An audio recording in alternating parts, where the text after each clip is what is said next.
everybody. I hope that you are doing well.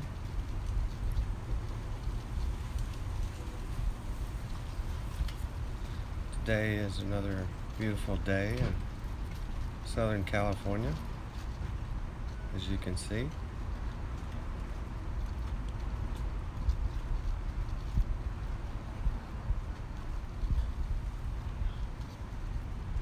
So in the last video, we talked about suffering in the separate sense of self.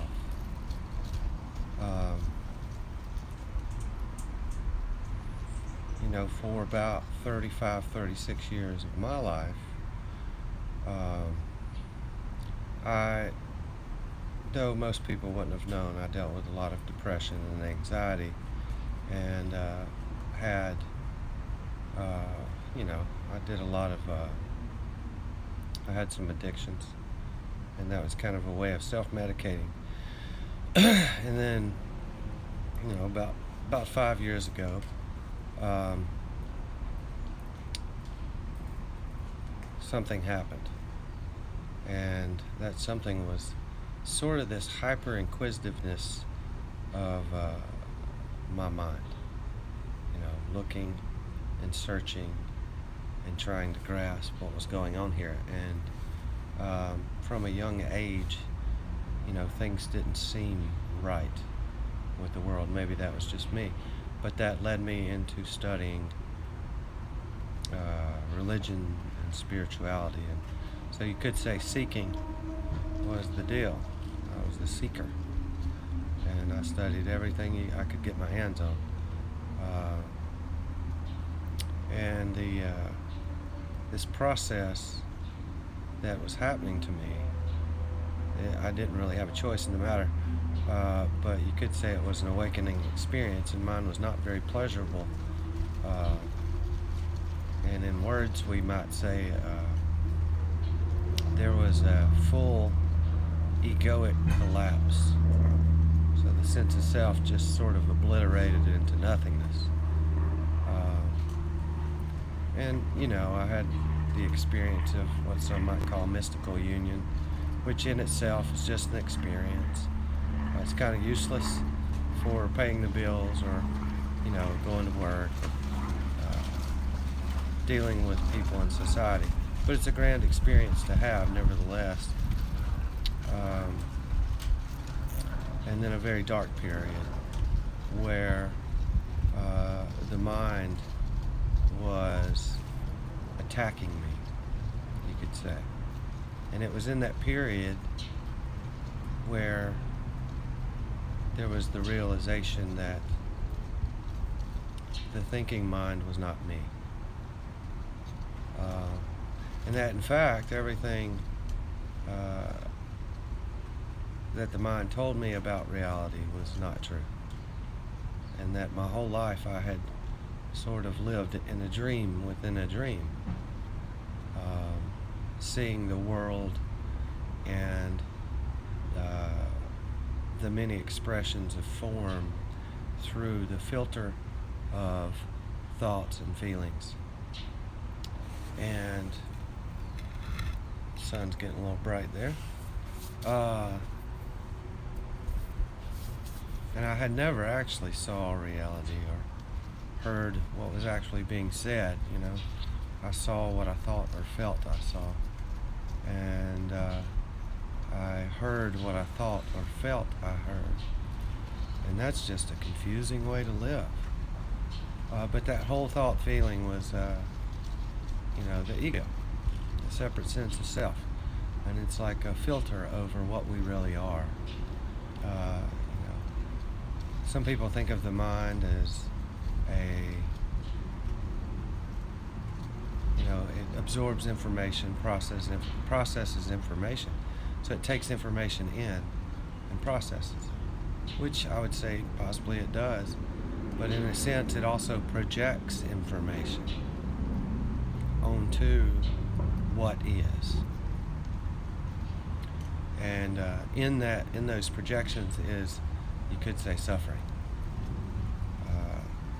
The mind creates threats where threats don't exist. And today we have um, in our world many people who suffer from extreme anxiety and depression. And we take medications for it. And I'm not a doctor, so you know, if you're on something, you do what your doctor says. But the point is that we're not content, we're not at peace, we're not um, really enjoying the experience of the time we have here. And so after the dark period and after this realization,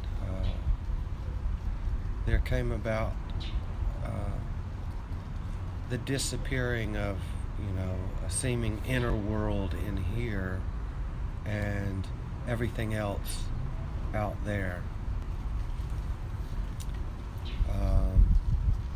and also the experience of not two-ness, or some say oneness, but the perception of one thing or nothing, no thing, appearing as everything,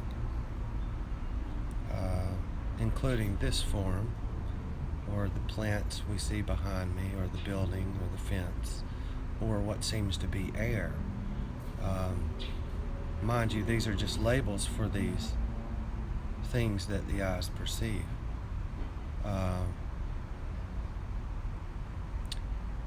So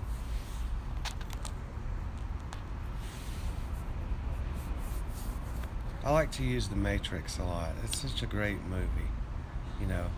Morpheus meets Neo and says, "Neo, you're the one." And Morpheus truly believes Neo's the one. And the movie is about Neo coming to understand that he is the one.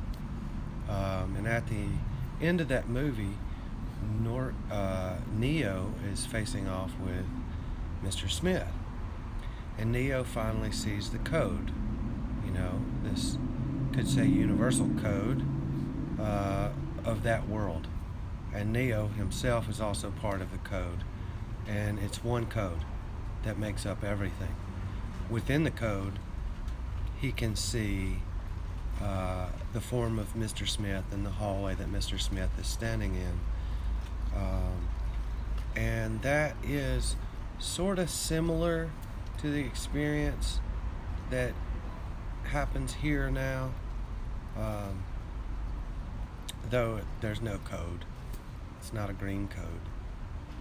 There is just no boundaries, no in here and out there. To quote something that was said to be said by Buddha, everyone is the Buddha, singular, the Buddha. Realizing it is the hard part. So we have this belief that there's an I or a me or a soul or a separate entity inside, within us, right? Within the appearance of a within. And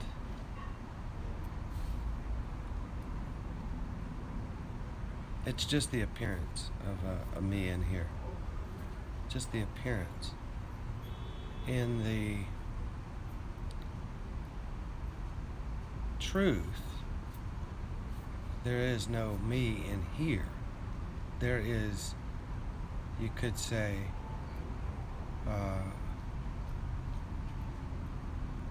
the one, the Buddha, the Great Spirit, the Holy Spirit, the energy, whatever you want to call it, and it is looking through this form. It's perceiving itself through the forms. So what's looking through the eyes, or hearing through the ears, or feeling through the skin, or tasting through the tongue, or smelling through the nose, is this one thing. And it's doing that with all of us, and it is you. That's the beauty of this, is it is you. Which, gives makes the golden rule that much more understandable. Love thy neighbor as thyself, or do unto others as you would have done unto you, because ultimately they are you. And we hear words like karma and the dharma. Well, I'm affected when I affect others because they are me. And the separate sense of self creates this kind of inherent selfishness, where even though I may appear to be doing something kind or gentle or nice or whatever, behind that is a motive for the appearing individual. And is that bad or good? No, it just is what it is. Ultimately, everything is one. There are the divisions of the one are just divisions, appearances, and that's the same with right and wrong, good and bad. That's not permission to go out and do crazy, stupid things. The Tao says to fear what others fear. That means to understand, what is good for all. But there is something that happens when the separate sense of self falls away, and that is it seems that there's a flow that you kind of step into, with the seeming separate sense of self. I am fighting against the flow. When that falls away, it's just like turning around and going with it. And things fall into place, There's no longer these fear or desire motives that drive the actions. There's just what is, and moving with what is.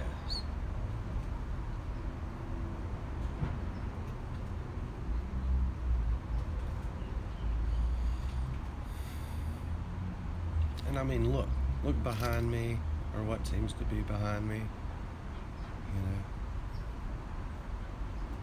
This right now is it.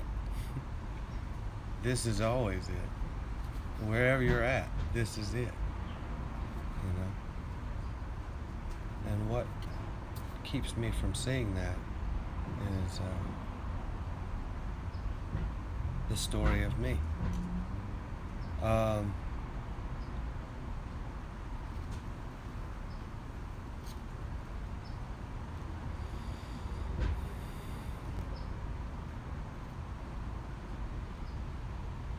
Another idea we play with here in the world, heaven and hell. Hell is the separate sense of self. Hell is the ego. I don't know about some world that is or is not after this form passes, but I do know the difference in how I was and what is now. Heaven is all around us. The only thing that gets in the way of that is the story of me.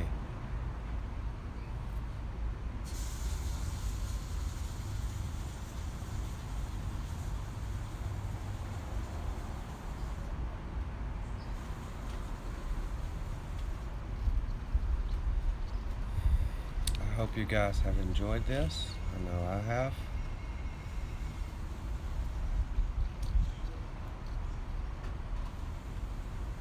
Thank you for your time.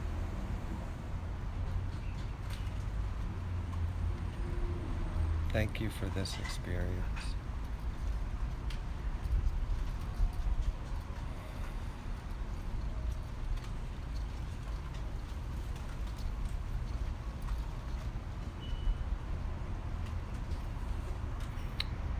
Bye now.